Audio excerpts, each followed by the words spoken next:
छोटे से गांव में रामू नाम का एक गरीब आदमी अपनी पत्नी रानी और बेटे मोटू के साथ रहता था। रामू अपने बेटे मोटू के साथ मिलकर समोसे बेचता और उसी से अपने परिवार का गुजारा करता था।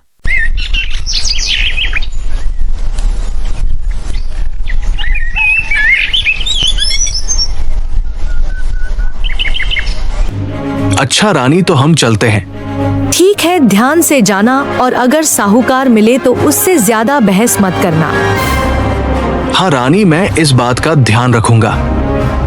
इसके बाद दोनों बाप बेटे समोसे का ठेला लेकर चौराहे की ओर चल देते हैं। वहाँ पहुंचकर रामू अपना काम शुरू कर देता है। बस थोड़ी और मेहनत, फिर शायद आज की कमाई से गुजारा हो जाए है। भगवान आज का दिन अच्छा जाए। तभी रामू के बेटे मोटू की नजर सामने से आ रहे साहूकार पर पड़ती है। मोटू उसे देखकर घबरा जाता है। बाबा बाबा, मालिक आ रहे हैं, गली के साहूकार। रामू की आंखों में चिंता उतर आती है। तभी एक मोटे पेट वाला आदमी भारी मूंछें और चमचमाते जूते पहन कर आता है। ये है गली का साहूकार भजन सिंह। वो रामू फिर से यही गली में ठेला लगा दिया। कितनी बार कहा कि यह जगह मेरी है, किराया देगा या ठेला उठा कर ले जा। मालिक, मैं कहाँ जाऊं? मेरे पास कुछ भी नहीं है, बस यही ठेला है जिससे हमारा पेट पालते हैं। यह गरीबी की कहानी मुझे मत सुना, पैसे ला वरना ठेला हटवा दूंगा। रामू के चेहरे पर दुख और बेबसी साफ झलक रही थी। मोटू को गुस्सा आ रहा था, लेकिन वह चुप था। बाबा, हम हमेशा इनके ताने सुनते रहेंगे क्या? क्या करें, बेटा मेहनत के बावजूद भी कभी कभी परिस्थिति इंसान को झुका देती है। भजन सिंह ठेले की ओर बढ़ता है और एक समोसा उठाकर बिना पैसे दिए खाने लगता है।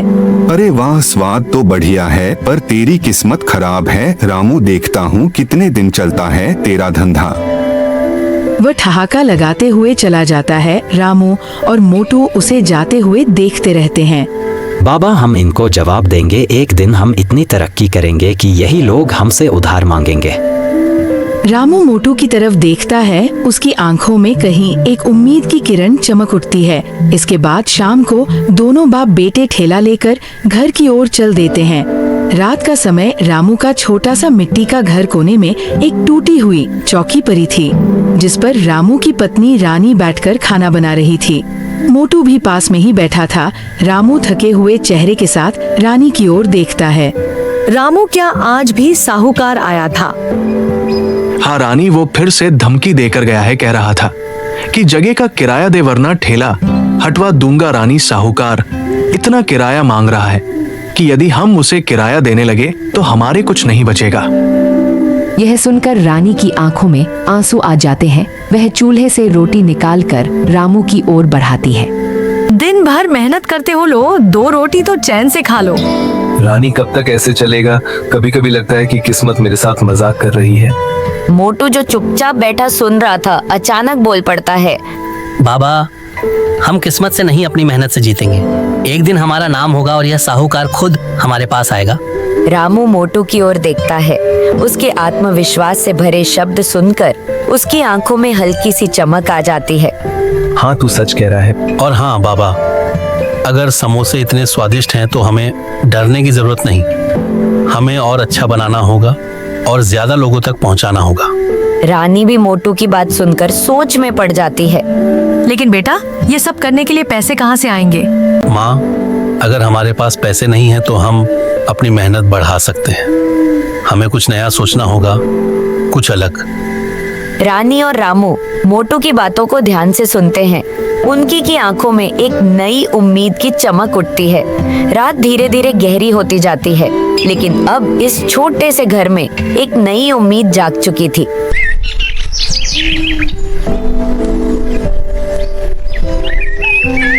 अगली सुबह रामू और उसका बेटा मोटू ठेला लेकर चौराहे की ओर निकलते हैं।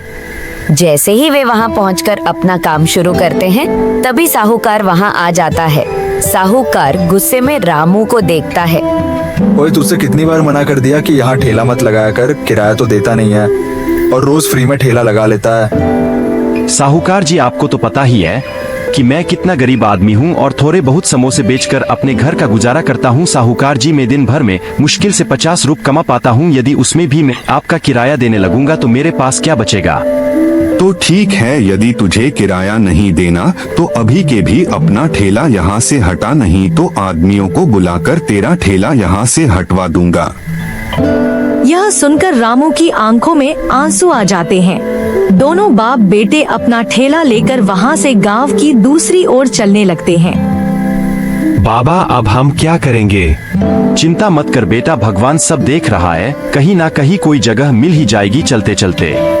तभी रामू की नजर गांव के एक और चौराहे पर पड़ती है, जहां ज्यादा भीड़ भाड़ तो नहीं थी, पर यह जगह उसके लिए सुरक्षित थी। इसके बाद रामू अपना ठेला सड़क के पास पेड़ के नीचे लगा लेता है। चौराहे पर रामू के समोसे का ठेला लगा था। हल्की ठंड थी, लेकिन समोसे की गरम गरम खुशबू हवा में घुल रही थी। रामू ताजे समोसे निकाल रहा था और मोटू ध्यान से ग्राहकों को देख रहा था। कुछ लोग समोसे खरीद रहे थे, लेकिन बिक्री ज्यादा नहीं हो रही थी। मोटू बेचैनी से इधर उधर देख रहा था।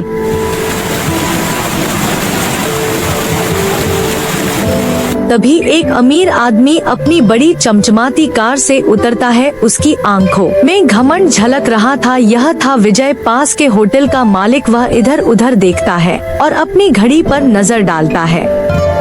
वो समोसे वाले इधर आ। जी मालिक, कहिए। सुन, आज मेरे होटल में शेफ नहीं आया और कुछ मेहमान आ गए। समोसे बेचते हो ना? मुझे 50 समोसे अभी चाहिए। रामू और मोटू हैरान रह जाते हैं। यह पहला मौका था जब किसी बड़े आदमी ने उनसे इतनी बड़ी डील मांगी थी। जी 50 समोसे। सुनो, याद रखना, अगर समोसे अच्छे नहीं हुए तो एक भी पैसा नहीं दूंगा। रामू जल्दी जल्दी समोसे तलने लगता है। मोटू उसकी मदद करता है। जल्दी ही वे दोनों मिलकर समोसे तैयार कर देते हैं। विजय समोसे का पहला निवाला लेता है। वाह, समोसे तो बहुत स्वादिष्ट है। सुनो, तुम इसी प्रकार रोज मुझे समोसे देते रहना। इसके बाद वह रामू को पैसे देकर वहाँ से चला जाता है। यह देखकर रामू के चेहरा खुशी से खिल उठता है। बाबा, लगता है भगवान ने हमारी सुन ली। हाँ, और अगर हमने सही से काम किया तो शायद यह मौका हमारी जिंदगी बदल सकता है। इसके बाद शाम को दोनों खुशी खुशी घर पहुँचते। रात का समय, छोटे से मिट्टी के घर में हल्की रोशनी टिमटिमाती। रामू, रानी और मोटू जमीन पर बैठे थे। उनके चेहरे पर खुशी की चमक थी, लेकिन साथ ही एक चिंता भी झलक रही थी। तो अब हमारे समोसे होटलों में भी जाने लगे। हाँ, और अगर हमने सही से काम किया तो शायद यह मौका हमारी जिंदगी बदल सकता है। बाबा, हमें बस जमकर मेहनत करनी होगी। हमें पहले से ज्यादा समोसे बनाने होंगे।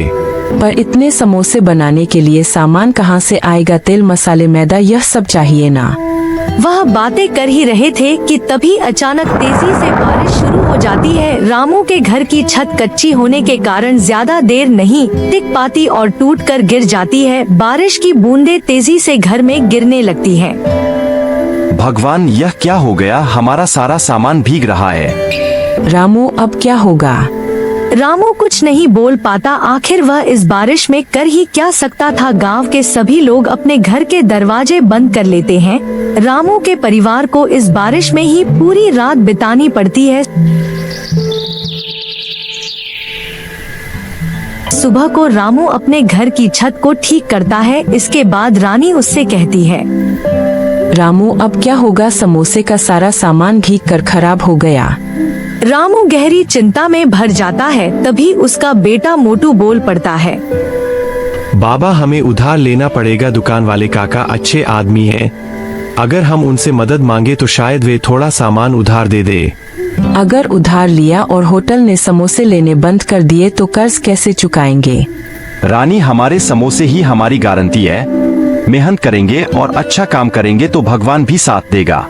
रानी कुछ नहीं कहती, लेकिन उसकी आंखों में विश्वास झलकने लगता है। रामू और मोटू गली के नुक्कड़ पर स्थित एक छोटी किराने की दुकान पर पहुंचते हैं।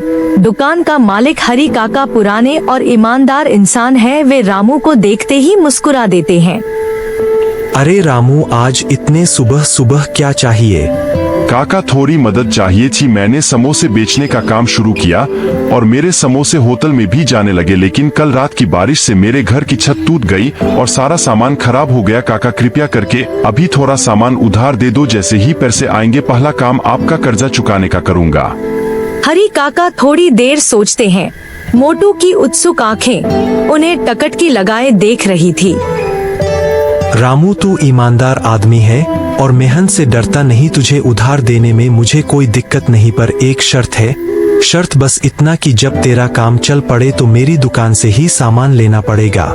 यह तो बहुत अच्छी शर्त है। काका आप हमें सामान दीजिए, हम वादा करते हैं कि आपको कभी धोखा नहीं देंगे।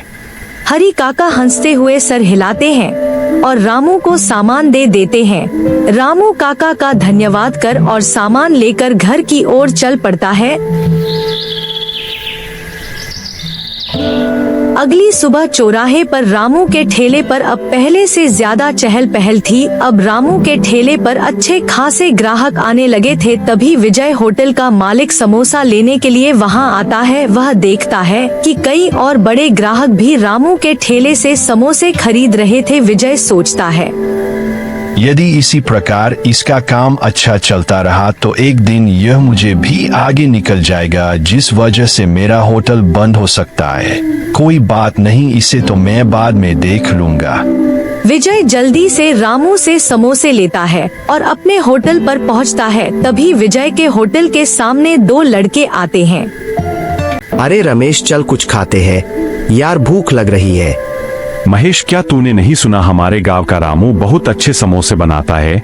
चल वही चलकर कुछ खाते हैं, और वैसे भी इस होटल पर बहुत महंगाई है। इसके बाद दोनों दोस्त वहां से चले जाते हैं। यह देखकर विजय गुस्से से भर जाता है।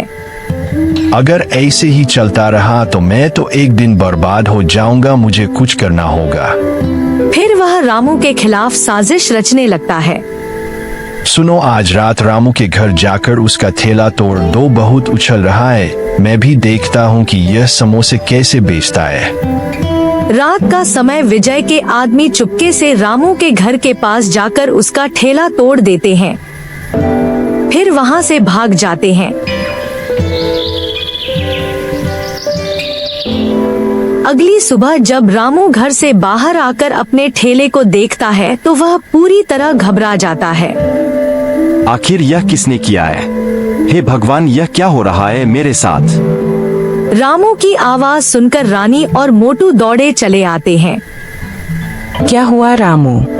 तभी रानी की नजर ठेले पर पड़ती है जो बुरी तरह टूटा पड़ा था। यह देखकर रानी बहुत दुखी होती है और उसकी आंखों में आंसू आ जाते हैं। अब क्या होगा बाबा? तभी हरी काका जो अपनी दुकान पर जा रहे थे, उनकी नजर रामू पर पड़ती है। अरे रामू, क्या हुआ? हरी काका देखो, कोई कल रात मेरा ठेला तोड़ कर चला गया। हरी काका यह देखकर हैरान रह जाते हैं। वे सोचते हैं, रामू एक मेहनती आदमी है और अच्छे समोसे बनाता है। किसी ने जलन के कारण उसका ठेला तोड़ दिया होगा। रामू, तू चिंता मत कर, मेरी एक दुकान खाली पड़ी है। अगर तू चाहे तो उसमें अपने समोसे बेच सकता है। और सुन, जब तक तेरा काम अच्छा नहीं चल जाता मैं तुझसे किराया नहीं लूंगा। रामू काका की है बात सुनकर रामू के चेहरे पर थोड़ी शांति आती है। वह कहता है, काका आपका बहुत बहुत धन्यवाद, जो तुमने मुझ गरीब को सहारा दिया। मैं पूरी कोशिश करूंगा इस दुकान को अच्छे से चलाने की। इसके बाद अगले दिन से रामू हरी काका की दुकान में समोसे बेचने लगता है। धीरे धीरे दुकान चलने लगती है। अब ग्राहकों की भीड़ हर रोज बढ़ रही थी। रामू और मोटू मिलकर खूब मेहनत कर रहे थे। रामू भैया, आज तो समोसे और भी बढ़िया लग रहे हैं। अब हमें होटल जाने की जरूरत ही नहीं, यहाँ के समोसे ही सबसे बढ़िया है। मोटू और रामू गर्व से मुस्कुरा उठते हैं। तभी एक लड़का रामू की दुकान पर आता है। नमस्ते काका, अजय हूँ। आपके समोसे के बारे में बहुत सुना था, आज खाने आया हूँ। रामू मुस्कुराकर प्लेट में समोसे रखता है। अजय पहला निवाला लेता है और उसकी आंखें चमक उठती है। अरे वाह, यह समोसे तो सच में लाजवाब है। काका, मैं एक रेस्टोरेंट चेन में काम करता हूँ और हम अपने मेन्यू में आपके समोसे जोड़ना चाहते हैं। यह सुनकर रामू बहुत खुश होता है और कुछ समोसे अजय को दे देता है। अजय समोसे लेकर रेस्टोरेंट में पहुंचता है। मालिक, यह समोसे खाकर देखिए। रेस्टोरेंट का मालिक गुप्ता समोसे खाकर देखता है। वाह, यह समोसे तो लाजवाब हैं, कहाँ से लाए? साहब, यह समोसे हमारे गांव के रामू की दुकान के हैं। अच्छा तो ठीक है, उससे कहना कि हमें रोज ऐसे ही स्वादिष्ट समोसे चाहिए। अगर ऐसे समोसे हमारे ग्राहक खाएंगे तो हमारा रेस्टोरेंट और अच्छा चलेगा। इसके बाद अजय जल्दी से रामू की दुकान पर पहुंचता है और वहां पहुंचकर सारी बात रामू को बता देता है। रामू और मोटू एक दूसरे की ओर आश्चर्य से देखते हैं। यह उनके लिए एक और बड़ा मौका था। बाबा, अब हमारे समोसे पूरे शहर में बिकेंगे। लेकिन बेटा, इतना बड़ा ऑर्डर पूरा करना आसान नहीं होगा। आप मेहनती है काका, और आपकी मेहनत ही आपको आगे बढ़ाएगी। हम आपको हर संभव मदद देंगे। तभी वहाँ भजन सिंह आता है। क्या बात है रामू, आजकल तो बड़ा बिजनेस कर रहा है। हाँ मालिक, भगवान की कृपा से सब ठीक चल रहा है। पर एक बात याद रखना, गरीब चाहे जितना ऊपर चला जाए उसकी औकात वही रहती है। मोटू को गुस्सा आ जाता है, लेकिन रामू उसे इशारे से चुप कराता है। मालिक, आदमी की औकात उसकी मेहनत और इज्जत से बनती है, ना कि पैसों से। भजन सिंह कोई जवाब नहीं दे पाता और गुस्से में वहाँ से चला जाता है। रामू की आंखों में एक नई उम्मीद जाग उठती है। मोटू के चेहरे पर आत्मविश्वास झलकता है। अब उनका सपना और भी बड़ा होने वाला था। रामू हरी काका का भी सारा कर्ज चुका देता है। रामू का सफर एक ठेले से शुरू हुआ था, लेकिन अब वह अपनी खुद की दुकान और एक बड़े बिजनेस की ओर बढ़ रहा था। उसकी मेहनत, ईमानदारी और संघर्ष ने उसे सफलता की ओर पहुँचाया।